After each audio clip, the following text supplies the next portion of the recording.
মমতাজের বাড়িতে সেনাবাহিনীর অভিযানে উদ্ধার হলো ৯০০ কোটি টাকা এবং এক বস্তা স্বর্ণ। সম্প্রতি গোয়েন্দা সংস্থাগুলো তার সম্পত্তির দিকে নজরদারি বাড়ায় এবং অবশেষে এই অভিযান পরিচালিত হয়। অভিযানের সময় সেনাবাহিনীর একটি বিশেষ দল মমতাজের বাড়িতে প্রবেশ করে এবং বিশাল পরিমাণ অর্থ ও স্বর্ণ উদ্ধার করে। উদ্ধার হওয়া টাকা এবং স্বর্ণের বাজার মূল্য প্রায় ৯০০ কোটি টাকা। এমন বিপুল সম্পদ কোথা থেকে এলো, এর পেছনের রহস্য কি?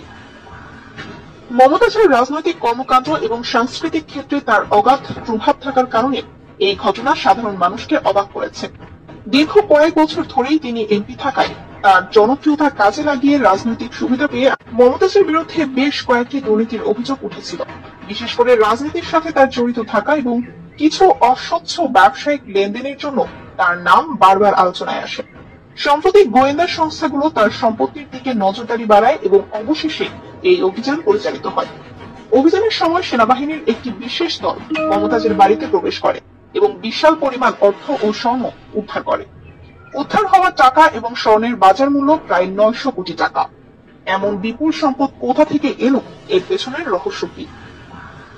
বিশেষ করে রাজনীতির সাথে তার জড়িত থাকা এবং কিছু অস্বচ্ছ ব্যবসায়িক লেনদেনের জন্য তার নাম বারবার আলোচনায় আসে।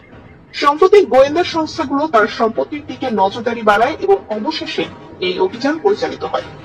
অভিযানের সময় সেনাবাহিনীর একটি বিশেষ দল মমতাজের বাড়িতে প্রবেশ করে এবং বিশাল পরিমাণ অর্থ ও স্বর্ণ উদ্ধার করে। উদ্ধার হওয়া টাকা এবং স্বর্ণের বাজার মূল্য প্রায় ৯০০ কোটি টাকা। এমন বিপুল সম্পদ কোথা থেকে এলো, এর পেছনের রহস্য কি? মমতাজের রাজনৈতিক কর্মকাণ্ড এবং সাংস্কৃতিক ক্ষেত্রে তার অগাধ প্রভাব থাকার কারণে এই ঘটনা সাধারণ মানুষকে অবাক করেছে। দীর্ঘ কয়েক বছর ধরেই তিনি এমপি থাকায় তার জনপ্রিয়তা কাজে লাগিয়ে রাজনৈতিক সুবিধা পেয়ে